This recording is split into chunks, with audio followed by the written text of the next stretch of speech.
ចាសូមជម្រាបសួរដល់បងប្អូនទាំងអស់គ្នាអូខេអញ្ចឹងសម្រាប់ថ្ងៃនេះអ្នកគ្រូនៅតែមកបន្តចាមេរៀន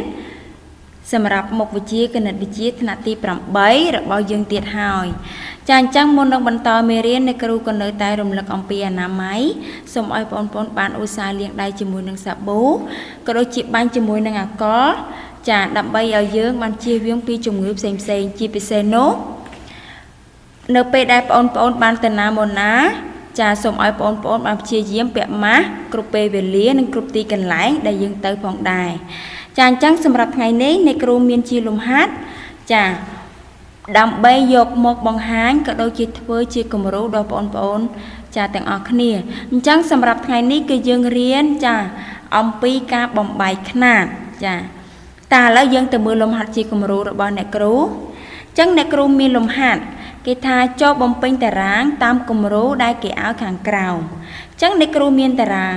អញ្ចឹងតារាងទី1គឺតកតងទៅនឹងប្រវែងអញ្ចឹងប្រវែងអ្នកគ្រូមាន10សង់ទីម៉ែត្រ25សង់ទីម៉ែត្រនិង135សង់ទីម៉ែត្រចាសម្រាប់ទី2គឺគេដាក់ថាប្រភេទទី3តារាងទី3គឺតួសភាគអញ្ចឹងមានន័យថាក្នុងលំហាត់នេះគេចង់ឲ្យបងប្អូនបានបំបែកខ្នាតប្រវែង10សង់ទីម៉ែត្រនេះឲ្យទៅជាប្រភេទអញ្ចឹងយើងដឹងហើយបើសិនជាយើងចង់បំបែកឲ្យវាទៅជាប្រភេទអញ្ចឹងមានតែយើងបំបែកចាខ្នាតសង់ទីម៉ែត្រឲ្យទៅជាម៉ែត្រចាអញ្ចឹង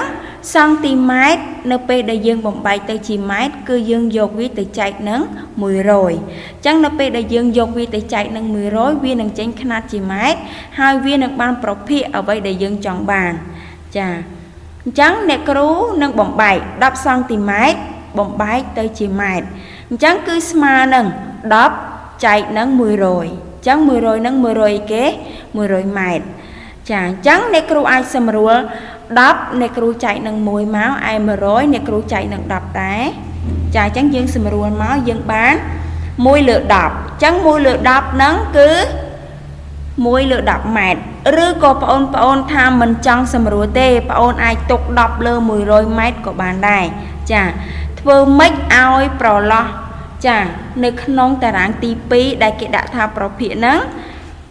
ឲ្យលេខហ្នឹងនៅតែជាប្រភេទចាហាមចែកវាពីព្រោះគេចង់បានប្រភេទអញ្ចឹងយើងឃើញហើយយើងចង់ដាក់10លើ100ក៏បាន1លើ10ក៏បានដោយសារតែ1លើ10នេះអ្នកគ្រូសម្រួលពី10លើ100តែប៉ុណ្ណោះចាអញ្ចឹងដល់ពេលតារាងទី3ចាគេចង់ឲ្យយើងបំបែកទៅជាតួសភាគអញ្ចឹងបើចង់ឲ្យបំបែកឲ្យទៅជាតួសភាគយើងយកលេខនឹងចែកមកយើងយក1ចែកនឹង10មកយើងឃើញ 0.1 អញ្ចឹង 0.1 ហ្នឹងគឺ1ម៉ែត្រចាអញ្ចឹង2ចាប្រឡោះទី2គឺយើងដាក់ថា25សង់ទីម៉ែត្រអញ្ចឹងដើម្បីឲ្យបានទៅជាប្រភេទយើងបំបែកខ្នាតវាឲ្យទៅជាម៉ែត្រទៅយើងបានប្រភេទអីអញ្ចឹង25សង់ទីម៉ែត្រយើងបំបែកទៅជាម៉ែត្រគឺយើងយក25ចែកនឹង100អញ្ចឹង25លើ100គឺ25លើ100ម៉ែត្រចា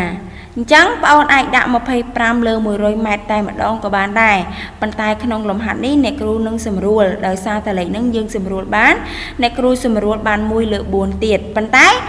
យើងសម្រួលធ្វើម៉េចឲ្យនៅតែជាប្រភេទចាមិនឲ្យដាច់ប្រភេទទេពីព្រោះតារាងទី2ហ្នឹងគឺគេចង់បានជាប្រភេទចាអញ្ចឹង25លើ100ស្មើនឹង1លើ4ម៉ែត្រចាយើងចង់ដាក់មួយណាក៏បានដែរអត់អីទេចាអញ្ចឹងទី3គេចង់ឲ្យយើងបំបែកវាទៅជាតួសភាគអញ្ចឹងដើម្បីឲ្យទៅជាតួសភាគយើងគ្រាន់តែយកលេខហ្នឹងចែកគ្នាមកយើងយក25ចែកនឹង100ឬក៏1ចែកនឹង4មកចម្លើយចេញដូចគ្នាគឺយើងឃើញ 0.25 ម៉ែត្រចានៅមួយខ្ទង់ទៀតគឺ135សង់ទីម៉ែត្រអញ្ចឹង135សង់ទីម៉ែត្រចាដើម្បីឲ្យបានទៅជាប្រភេទគឺយើងបដូរខ្នាតវាទៅជាម៉ែត្រអញ្ចឹងគឺយើងស្មើនឹង135លើ100ចាអញ្ចឹងវាខ្នាតវាទៅជាម៉ែត្រហើយមិនមែនសង់ទីម៉ែត្រទេពីព្រោះយើងបដូរវាទៅជាប្រភេទចាអញ្ចឹង35លើ100 ចា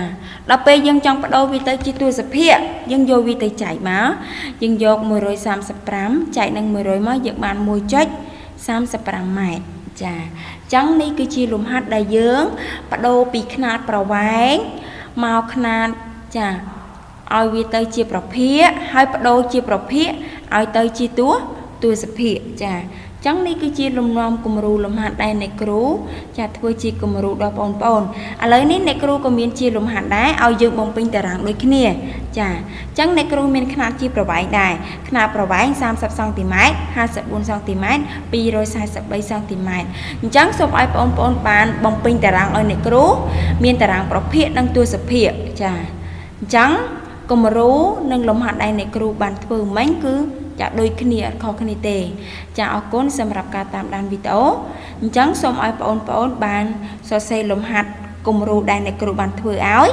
និងបងប្អូនសរសេរលំហាត់ព្រមទាំងធ្វើលំហាត់ដែលអ្នកគ្រូដាក់ឲ្យបងប្អូនធ្វើនេះចាអញ្ចឹងបើសិនជាបងប្អូនបានមានចម្ងល់កន្លែងណាមិនច្បាស់សូមឲ្យឆាតសួរអ្នកគ្រូផ្ទាល់តែបើបងប្អូនគិតថាបងប្អូនអាចធ្វើបានហើយ